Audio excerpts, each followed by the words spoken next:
The Catholic Conversation is brought to you in part by Crowning Glory Tea Room in Fountain Hills, Arizona. For more information, visit crowningglorytearoom.com. Greetings in Christ, everybody, and welcome to the Catholic Conversation. I am Steve Green, Director of Keno Catechetical Institute at the Diocese of Phoenix, and I am the Cradle Catholic. Wow, that was like the I want it to announcer. sound, like impressive and ominous, like, ooh. Yeah. Like I could be an action hero, the Cradle Catholic. Yeah, like from the producers who brought you, you know how the movie guy. Oh, yeah, I That should have movie said guy. that. From the producers who brought you The Catholic Conversation. the Cradle Catholic. He's back, and he has vengeance on his mind. Oh, hi, I'm Becky Green. I'm the director of the Green Homeschooling Institute and everything else in our lives. And I am the convert to the faith. How's that? That's good. Yeah. Yeah. Or you could do the homeschooling mom. That would be a superhero. That is a superhero. Yes, it is. Oh, my. Mhm. I don't know if I told you, listeners, last Halloween I was the frazzled homeschooling mom. It was pretty good. Dressed up. Yep. There's a bathrobe involved. And like the two glasses, the reading glasses and the sunglasses, sort of simultaneously on the top of the head because they can't. Coffee mug. Coffee tied mug, To the, yep. Tied to the bathrobe. The dry erase markers sort of hanging off me. Hair was a little bit discombobulated. So Was it? what? With my oh, stop it! Really, you and my hair, and just the making fun of me. I almost when never I was make fun of not your now as an adult. When I Oh, was my little, goodness. the picture of me as a little Oh, dear preschooler, listener. you make it out to be way more. Dear sweet listener, my lovely wife, when she was a youngin', and my mother-in-law would attest to this, if you ever meet her, if you ever meet Liz, just ask if this is true. My dear lovely wife would not allow anyone to brush her hair. Now, if she had like straight, silky, like Southern California beach girl straight hair, that would be fine because it just kind of hangs there and does what it does. Oh, no. No, she's descended from Peruvian Incas. So she has thick, curly, dark hair. And when you don't comb it, well, I'll let you imagine what the result. But she has a picture. It was second grade or third grade? No, it's like preschool. That's why Preschool, it's just whatever. so unkind. I like third grade. It's not third grade. So it's like a preschool in the typical little Brady Bunch, format where it's all these little cute little heads all lined up above one another. And you go down, and of course, all these kids are coiffed and combed and spit polished to a high shine by their parents. Whether they exist like that normally or not doesn't matter. For the picture, they are. And then there's my wife, this cute little brown-haired girl. Her hair, it's literally indescribable. I'm probably just wasting. There's a hole in her hair. On one side of her head is this giant lump of hair, and in the middle of the lump is like a tunnel. You can see through her hair to the little photo backdrop thing. There's a hole in her hair, a tunnel. So mean. It is. That picture just brings me so much joy. It doesn't matter what's going on in life. If I just stop and look at that picture. No, it is not even. I'm all good to always go. I'm just ready. exaggerate it. You can't because then when exaggerate that, people yeah. see it, then they're like, "Well, I don't get it. It's just a little bit of a messy head of hair on this cute please. little person."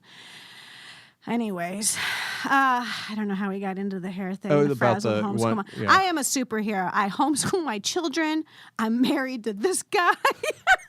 That is a good point. I have to concede that point. Yep, 5 extra points for Becky for being married to me. I'm so blessed. You're also running an offer up.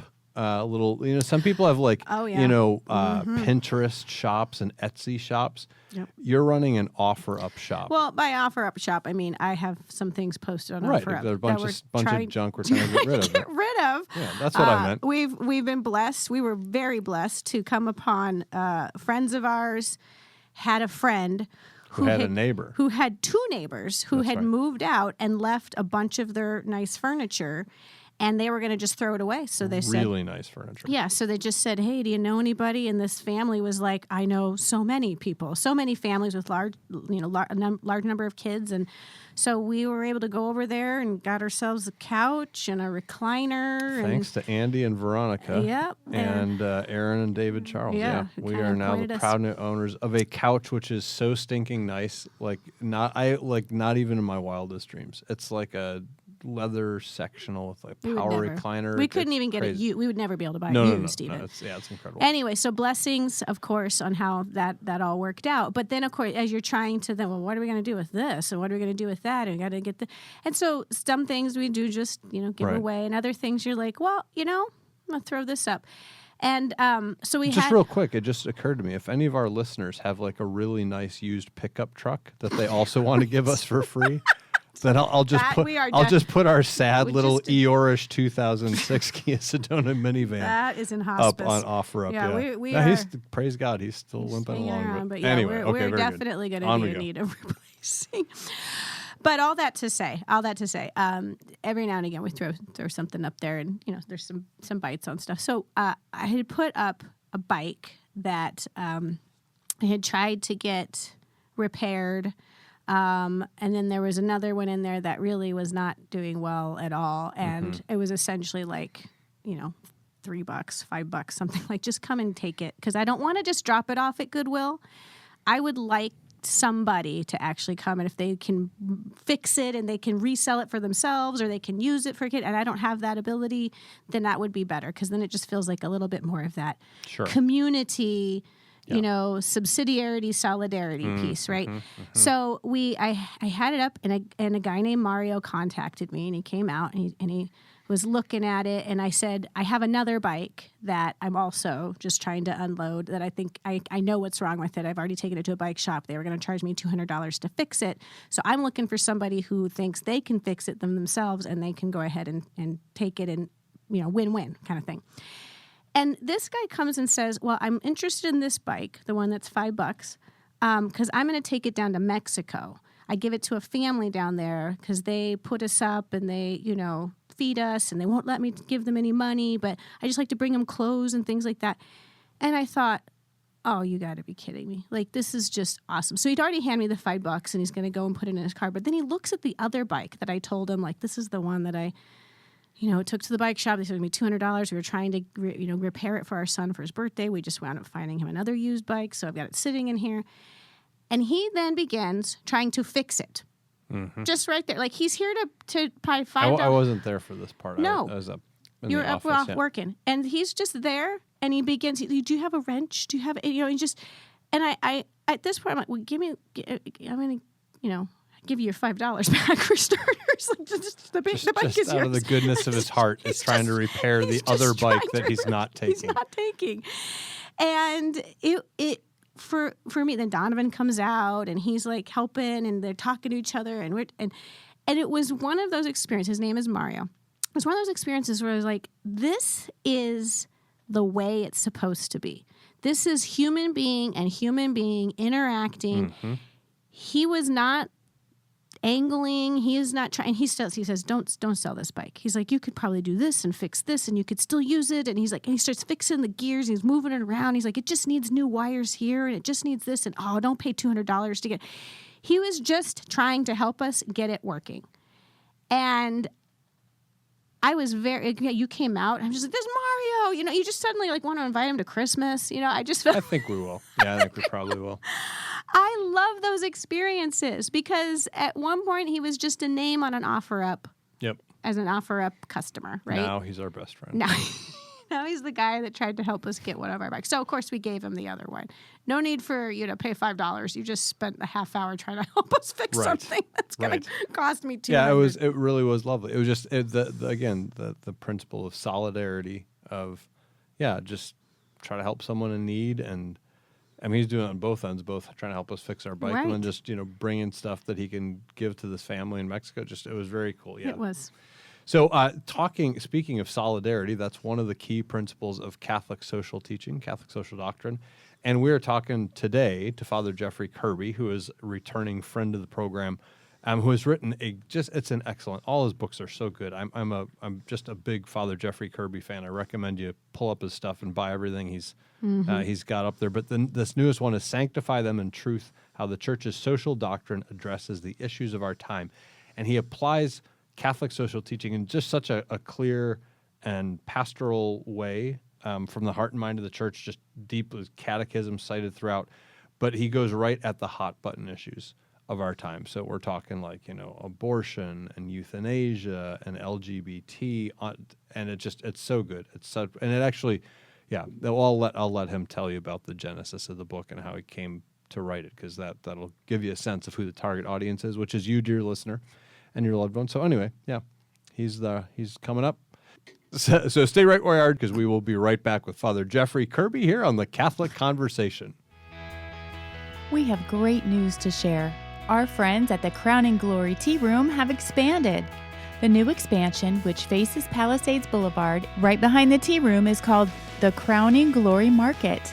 And it helps to fill the void expressed by their friends who want a little crowning glory, more than just on Saturdays.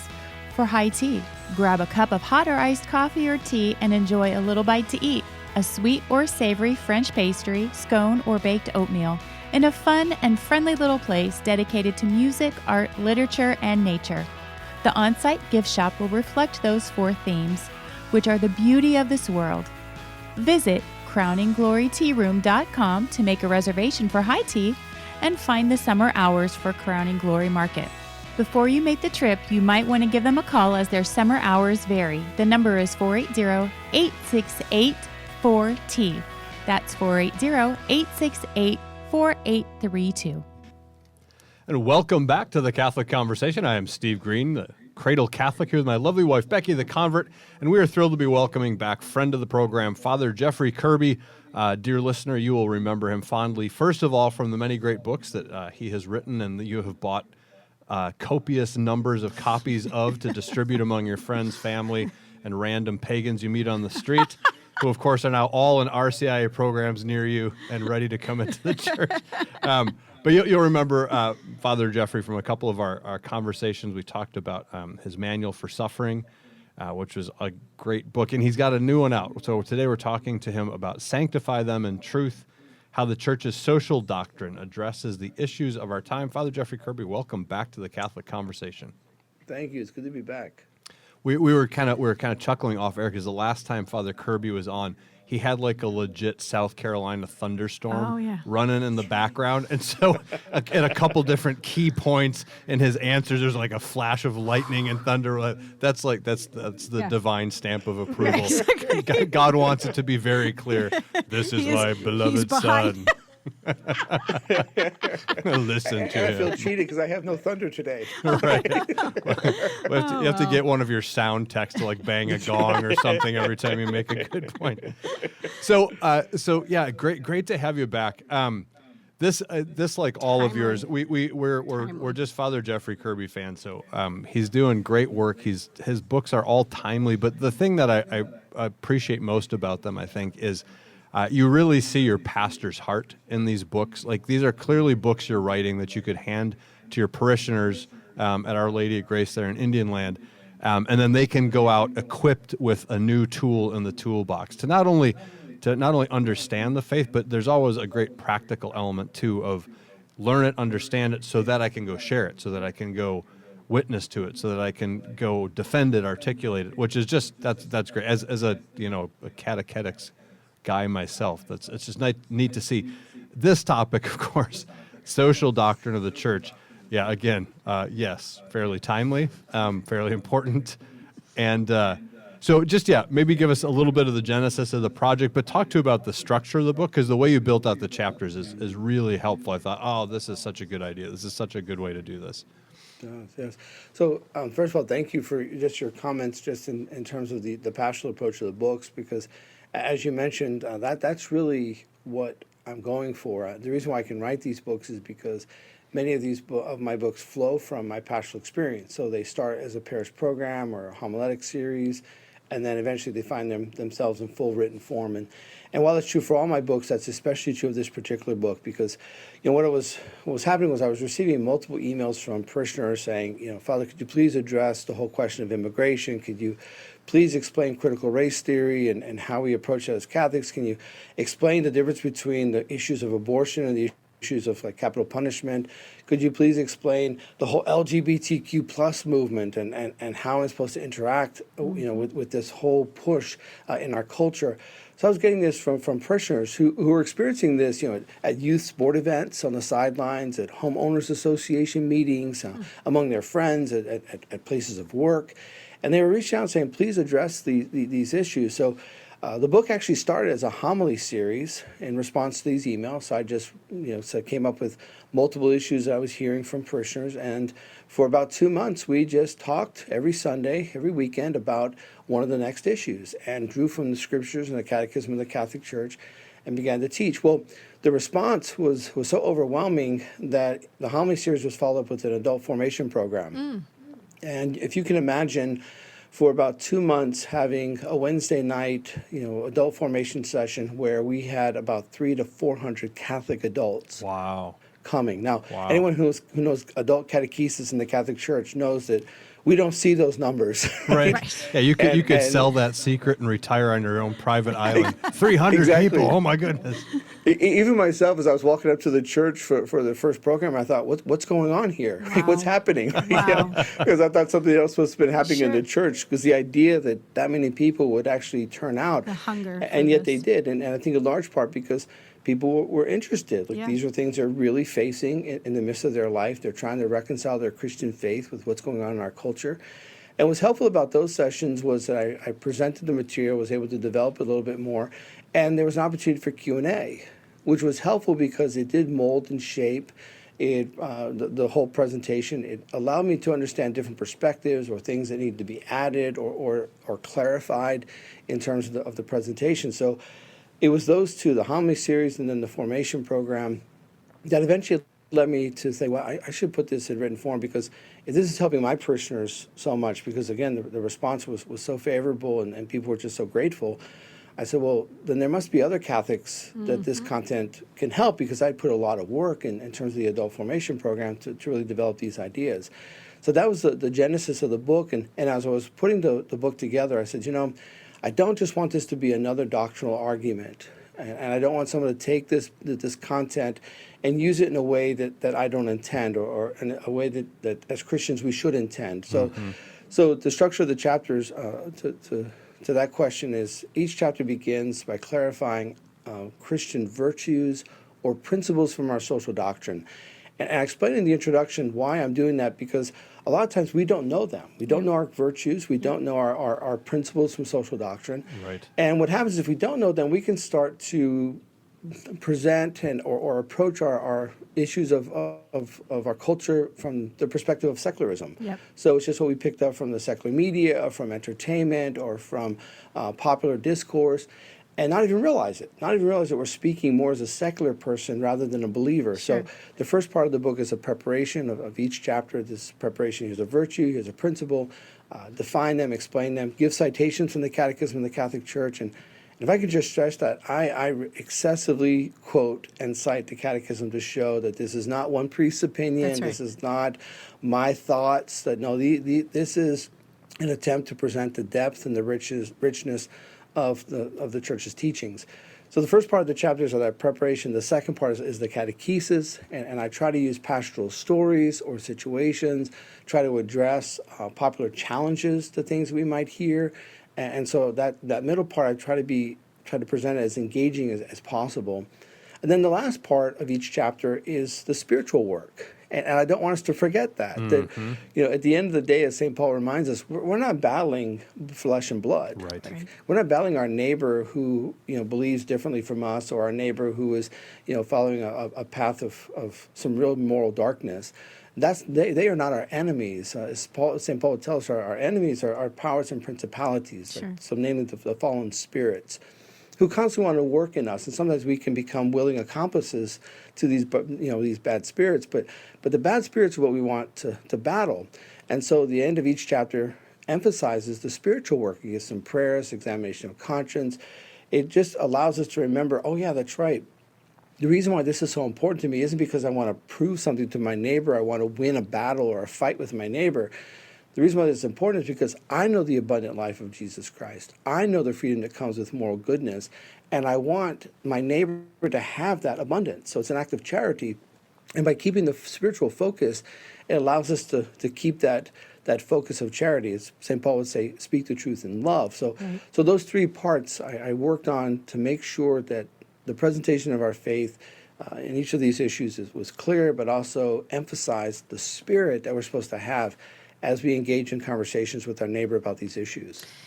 That is one of the things that stands out right away, especially this emphasis on the virtuous response, because one, we have a definite problem with Catholics, certainly outside the church, people don't understand hardly at all on what is truth and goodness and beauty. But inside the church, as you've mentioned, there can be so much secularism that has infected our way of thinking and our understanding of what love is, what charity is. And so we are, maybe doctrinally, we have a lot of folks who don't understand, have not learned, are ignorant, have been miseducated, have been swayed. But so it's important to have this piece in place of teaching that. But one of the other pieces is not actually understanding virtue and what it means to actually live out these doctrinal truths in response to when you're seeing error. What are we called to? And I think one of the things we want to draw the distinction on is this difference between the church's social doctrines, social teachings, and the secularism of social justice and these ideas of how you're supposed to treat humanity versus our understanding of the human person. And there is a huge chasm in between, Amen. even though often they're tied very closely together, especially in the church among some folk who think that the secular ideas ought to be how we address these issues. And you, as pointed out, you have referenced the catechism over and over and over again. So we have an actual truth, and when we understand our virtues, we can then, activate ourselves in living them out and being witnesses. So break that down a little bit for us, because that huge distinction really needs to be laid out and unpacked. Yeah, so if we look at just the secular version of social justice, first of all, it's interesting because if you were to ask secular influencers, what do you mean by social justice? You can ask one question and get 90 different answers. Right. Mm-hmm. Because there's a fluidity, because there's no agreed upon worldview, there's no agreed upon notion of reality, no agreed upon notion of truth. I mean, in one recent interview, one secular influencer actually said truth is a bigoted term and we must abandon it. Yeah, I recently right? heard that myself. So, right, so the fact that when we speak about social justice, a lot of times what it means in the secular world is I'm not getting what I want or what my group of interest is, or if we really were to identify this separation in terms of interest groups, ultimately it's just a very contemporary, cleaned up version of barbarism. I will take care of my tribe, and if you don't belong to my tribe, then you're unjust, you're wrong, and I will crush you, and I'm justified in destroying you. Mm-hmm. So ultimately, secular social justice can be anything you want it to be. And again, it becomes this rallying cry. In fact, people who've tried to engage it oftentimes will say the difficulty is the goalpost keeps changing. Right. Like, what is the Right. goal? What is the purpose? Like, where's the accomplishment? What is the focus of this? Whereas in Catholic social doctrine it's clear, both in the person of Jesus Christ, but then also by the moral life that we can discern and see just as human beings made in the image of God, like what our tradition calls natural law. So, our social doctrine isn't restricted to Christians, although we can particularly see it because we have the graces of God working within us. But these moral teachings as social doctrine can be understood by any person of goodwill. And so truth is objective. It's clear. It's outside of myself. Like, I may have feelings and emotions and perspectives and thoughts and ideas, but truth is there. There's an objective reality. And if I want true tranquility, true justice, I have to recognize this objective reality. And Catholic social doctrine certainly does that, relies upon it, and then will argue moral goodness and the true exercise of justice, which is to give to a person what is their due, that we will argue in that context. But in addition to justice, we also argue about charity and kindness and generosity. Right. There are other aspects, other virtues that are part of Catholic social doctrine. Yeah. So we're talking to Father Jeffrey Kirby. He, of course, is pastor of Our Lady of Grace in Indian Land, South Carolina. He's an adjunct professor of theology at Belmont Abbey College. In addition to being an author of a number of great books, we're talking to him today about Sanctify Them in Truth, how the Church's social doctrine addresses the issues of our time.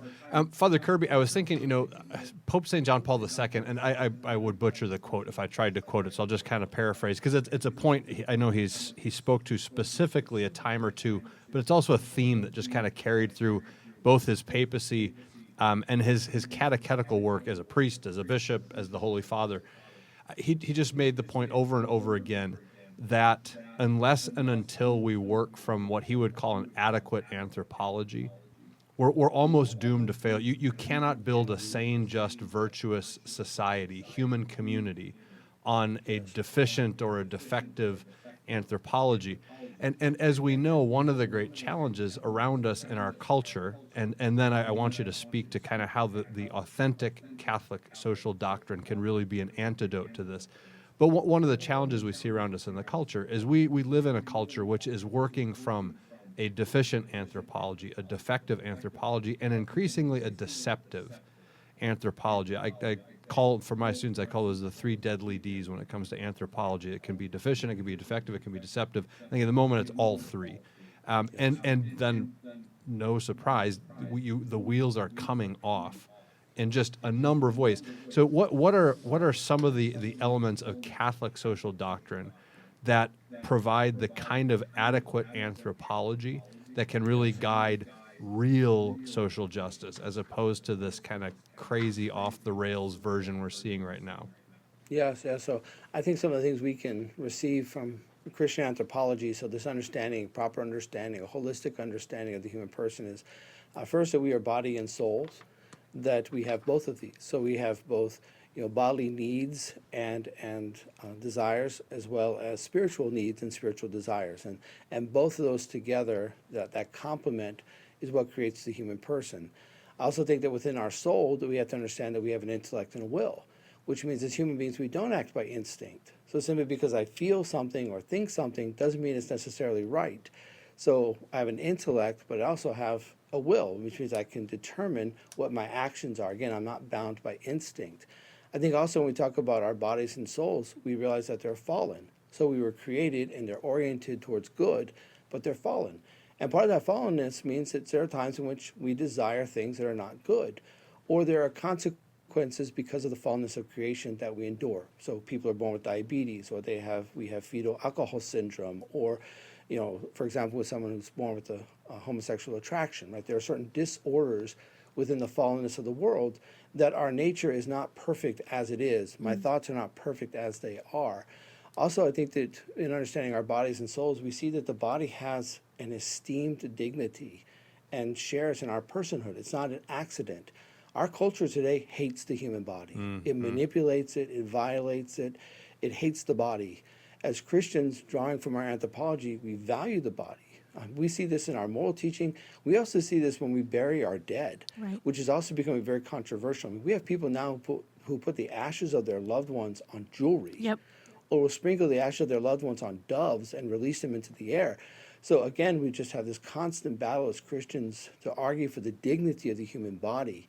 Once we understand the body, the soul, within the soul, the intellect and will, and the dignity of the human body, then we begin to understand what we are able to do as human beings, the creativity, the capacity for virtue, the goodness, the authentic freedom we have in order to live by virtue, by goodness.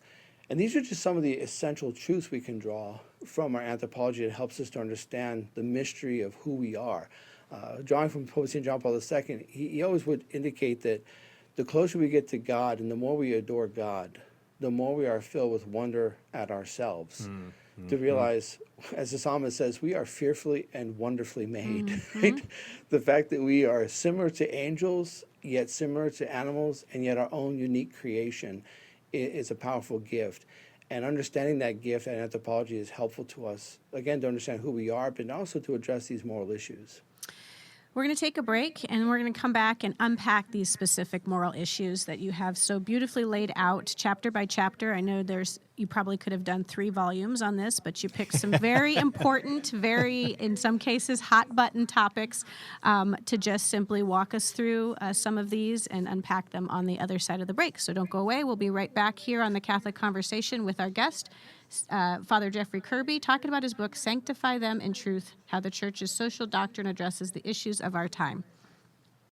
Don't wait another minute. Now is the time to make your plans to attend the 2022 EWTN Family Celebration. Saturday, October 1st is the day. Phoenix, Arizona is the place. And the theme is Confidence Works Miracles. The EWTN Family Celebration. October 1st, the Feast of St. Therese at the Phoenix Convention Center in Phoenix, Arizona. For more information, please visit EWTN.com/family celebration. Welcome back to the Catholic Conversation. My name is Becky Green. I'm the convert to the faith, joined as always by my husband, Steve Green, the Cradle Catholic, and our guest today, friend of the program, Father Jeffrey Kirby, talking about Sanctify Them in Truth, how the Church's social doctrine addresses the issues of our time. His new book out from TAN, where I assume folks can go and easily procure this book now. It's on sale there through TAN Books. Anywhere else they can get this book, Father? Yeah, so TAN Books, the publisher, and then also it's on the EWTN Religious Catalog. Fantastic. Oh, nice. Fantastic. And when we left off, we were sort of breaking down kind of the difference between the Church's understanding of social doctrine and the world's, the secular world's viewpoint on social justice, and just understanding that distinction off the bat. In the book, you have broken it down to, about 8, am I looking at that right? 8 different aspects of social doctrine. And as we talked about in the first half, there's this virtue woven throughout, the understanding of how to answer these questions as a true Catholic, authentically understanding what the doctrine is, and then how do you actually live that out, and then the spiritual component of it. The very first one off the bat is abortion and preeminence, and I think that makes perfect sense, but I'm going to hand it to you to go ahead and tell us why you start with that. Yeah, so that first one, of course, it addresses the horror of abortion itself. Mm-hmm. And I will say that the chapter kind of begins to presume that the majority of Catholics who might read this book are relatively on board in terms of abortion being a grave evil. Mm-hmm. But it does argue in terms of science and embryology about when life begins, and then it gives the moral arguments and so on.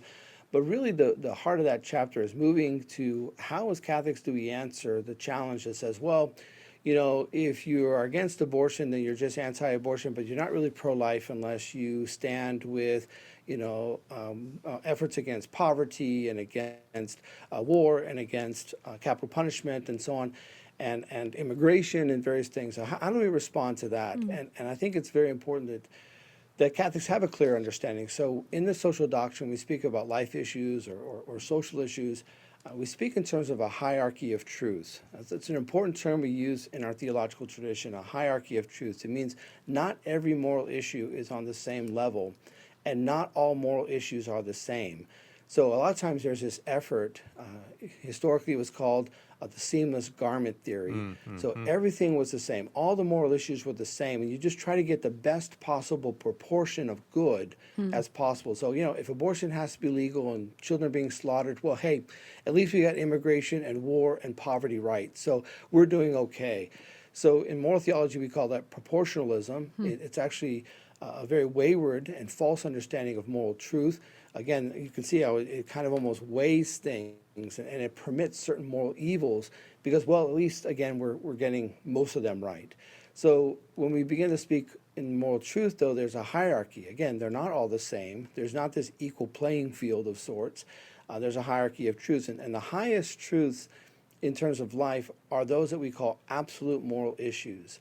So abortion and euthanasia. Mm-hmm. It means there's no circumstance or no intention that could ever make these right. Mm-hmm. They are always wrong. They are absolute. They are completely, they are wrong.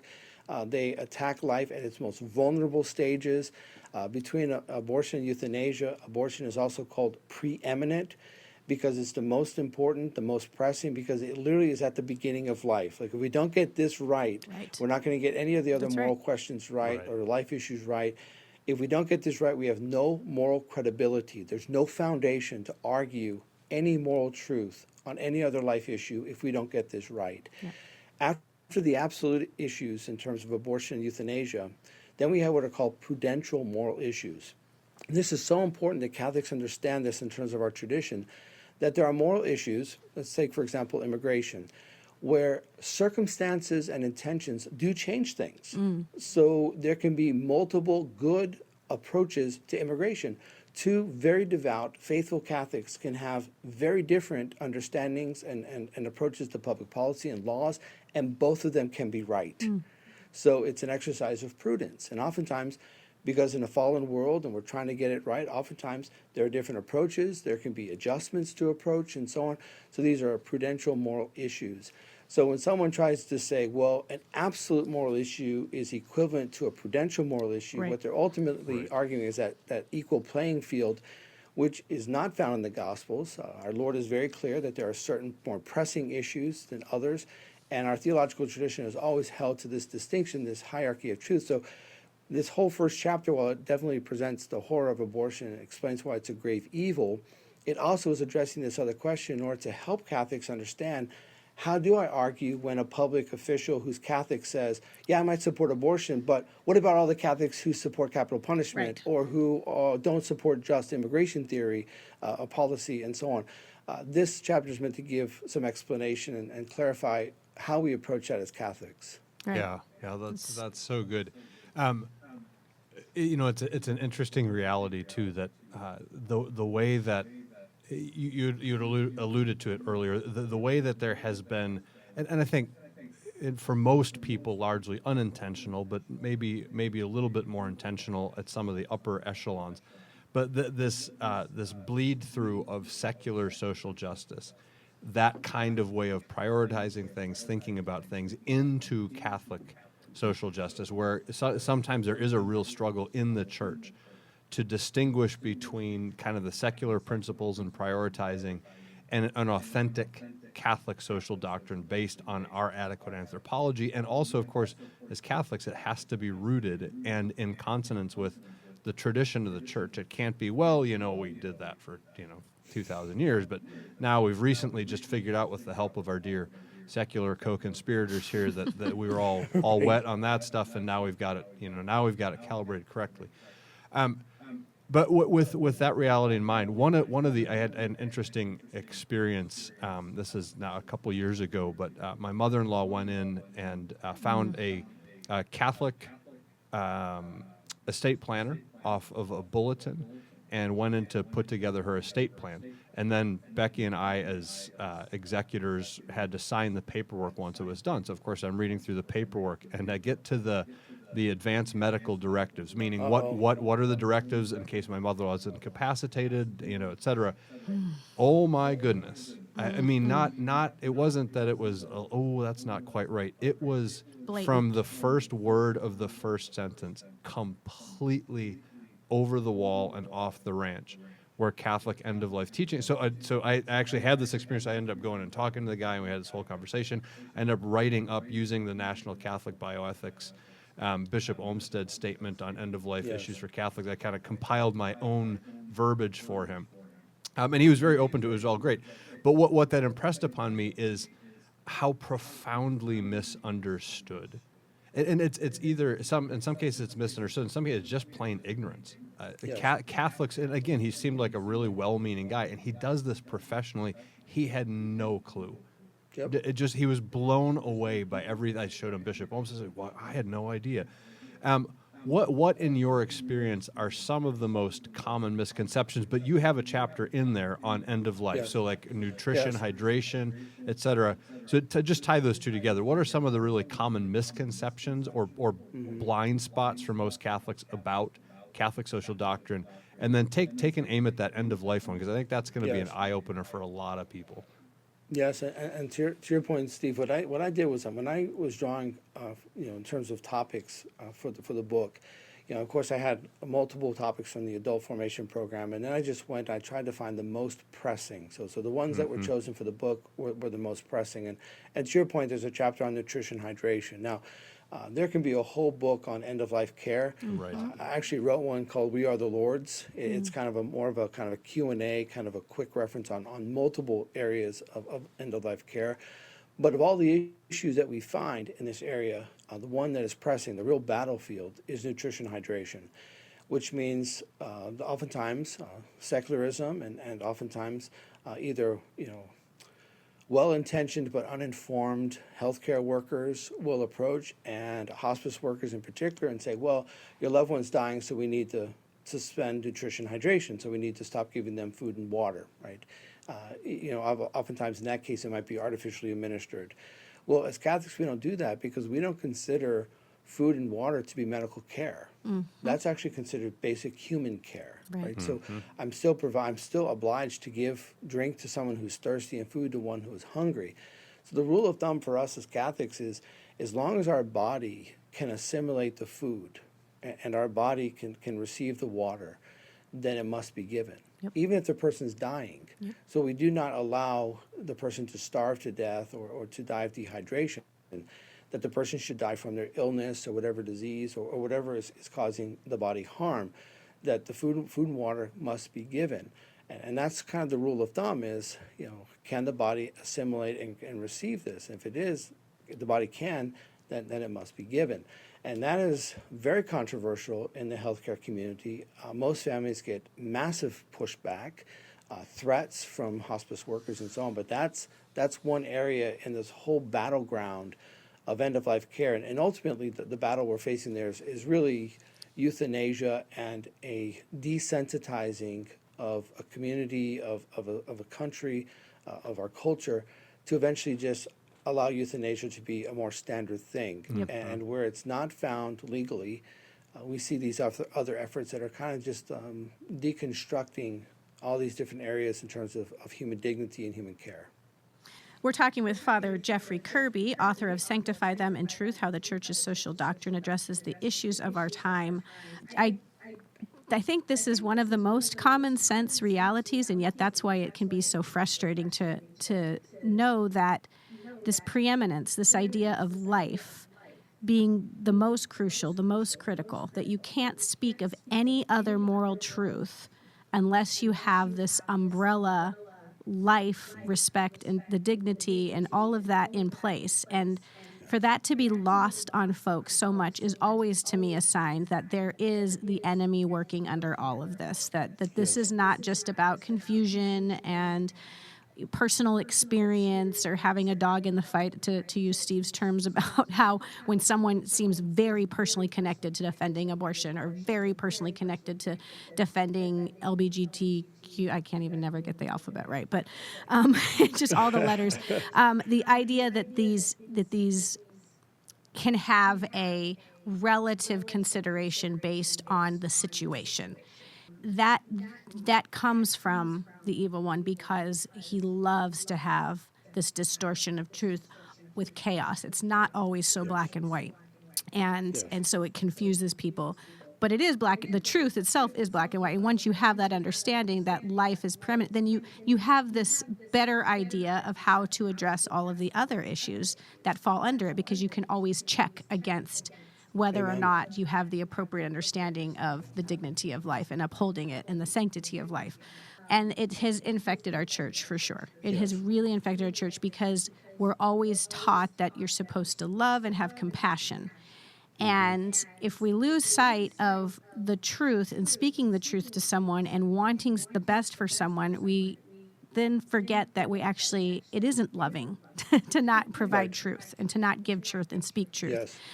How do Catholics reconcile this pressure from the outside world and often from the inside of the church in some scopes to live out this truth, to recognize it, to understand the church's real, authentic teaching on this subject, and at the same time tie that to our recognition of the dignity of the human person and this person's life and this person being loved very much by his or her Creator? Yes. So I think one of the first things as Catholic Christians is, of course, I want to encourage us all to always have a strong and robust spiritual life and relationship with the Lord, because it goes back to why do we desire to share truth in the midst of society? Like some people say, look, why don't you just keep your truth to yourself? Mm-hmm. Well, first of all, there's not my truth, your truth, there's the truth. But also the reason why as Christians we want to share this truth is because we're called to be good Samaritans. We know the abundance of life, the peace of soul that comes with truth and when we live in accord with that truth. So we feel called and summoned to go and to share this good news, and we desire to do so. But we're called to do so and when we have this strong relationship with the Lord, we can do so with the spirit of love. That, again, we're not going out there in order to be offended or to react negatively or to get into this battle of wills. And as Christians, we have to be really careful of that because our culture is becoming very divisive. Oftentimes, like, people thrive on that divisiveness and the tension that comes with it. As Christians, you have to be careful of that. And by having a strong relationship with the Lord, we have that peace of soul where we can speak the truth in love. Even if the person is completely disrespectful, they call us names. In my own priestly ministry, as I have tried to speak with members of the LGBTQ plus movement, I've been spit on. So it's oftentimes, like, when we're trying to speak truth or engage in civil discourse, have a real conversation to show authentic tolerance. Right. Oftentimes, we become the victims of these name callings, and they say terrible things about us, and oftentimes we have to be ready, because if we're not, then what happens is we get defensive and we get angry, and we begin to respond in a spirit that betrays the very truth we're trying to share. So I think it begins with a strong relationship with the Lord, a sincere reminder of, why am I doing this? Because I know the peace that comes with truth, and I love my neighbor. I want to be a good Samaritan. I want them to have this peace truth as well. I want them to understand this truth and to have the peace that comes with it. So with that said, if I can tell a story, actually, I use in the book, and throughout the chapters, I try to tell pastoral stories to kind of illustrate points. But some years ago, I was invited to my hometown. There was an event, and I was able to attend a portion of the event. I went to the reception afterwards, and there's really nice buffet set up. So I stopped over and was there in my Roman collar and was getting some food. And these two women who were there, and based on their public displays of affection, I had assumed that they were a lesbian couple. And they saw me at the buffet, and they beelined it right to me, right? And they come right to me, yeah, exactly. And they're like, "You think we're wrong? You think we're wrong?" And so I just looked at them and was kind of caught off guard a little bit, and I said, "Well, yes, because you are." And oh my gosh, they were so upset and stuff. And I pointed to their plates and I said, "You did not choose well. There's better food on this buffet," right? And they almost had to laugh in spite of themselves, right? Oh, wow. And I definitely, cut the tension. And they looked at me and they were kind of laughing again, in spite of themselves. And they're like, "Well, you think we're wrong. You think we're wrong." And I'm just looking at them, and they asked me, "What do you see when you look at us?" And I said, "Well, I'll tell you what I see." So the first thing I see are two beloved children of God, Amen. who want to love and be loved, who want companionship through the joys and the trials of life, and who want to know that they're not alone. That's the first thing I see, right? Well, they about melted there right in front of me, like just, and we went back and forth a little bit, and they said, well, you think we're wrong. I said, "Yes, like how you sexually express your friendship, we disagree." I said, "But the first thing I see is a desire for that companionship, and I can understand that. I understand to want to love and be loved." Well, the conversation continued. I went and sat down. They came and sat down next to me there at my table, and we had a grand old time laughing and having an enjoyable time. And I thought, other people probably look at this and saying, "Look at the Catholic priest and the two lesbians." Start of a really interesting joke. And I tell that story because we don't have to be jerks. Yeah. And we don't have to come across in a self-righteous demeanor. And I think we hurt the credibility of the gospel when we do that. If we're able to have a sense of humor, it goes a long way. Some people don't have that personality type. But I think that we speak first and foremost, and we share what we have in common. Like the joke about Pope St. John Paul II was, whenever he spoke to someone, he always looked for something that they had in common, something he could connect, a bridge from his heart to their heart. And the joke was that, John Paul II could talk to cannibals and say, "Well, yes. It is important that we have a good dose of protein every day." He would try to find something that could be a bridge where a heart could speak to heart. And in that way, of course, he was reflecting the ministry of our Lord, that as Christians, we try to connect. We try to understand, like, this isn't our truth. It's been given to us. We carry that yoke. We fail sometimes to be faithful to it ourselves.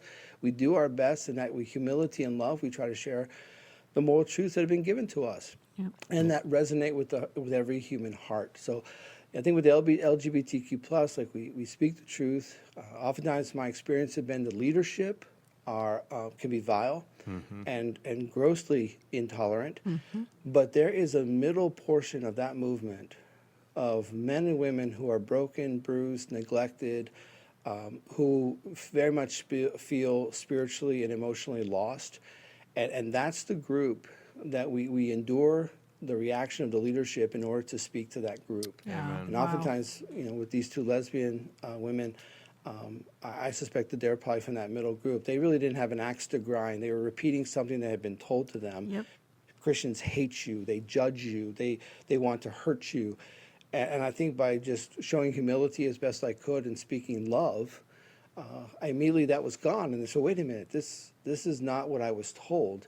Right. And so I think for listeners for fellow believers who want to share the truths, of love and complementarity and friendship, we should understand that the leadership isn't the entire movement, and we have to keep trying to speak because, again, that middle group, they need outreach. Yeah.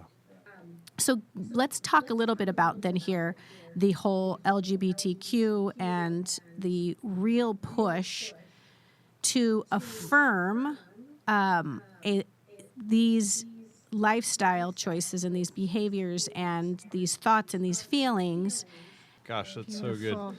Well, as always, these are conversations well begun in our time together, and we get to the end, we think, oh yeah, okay, we just getting warmed up here. But I just want to say, as we always do, thanks so much for the book. It really it's great. It'll be such a blessing, I think, to so many people. So we will continue to beat the drum for you and encourage our listeners to run, don't walk to their nearest Catholic book purveyor and get themselves a copy. So we've been talking to Father Jeffrey Kirby about his new book, Sanctify Them In Truth, how the Church's social doctrine addresses the issues of our time.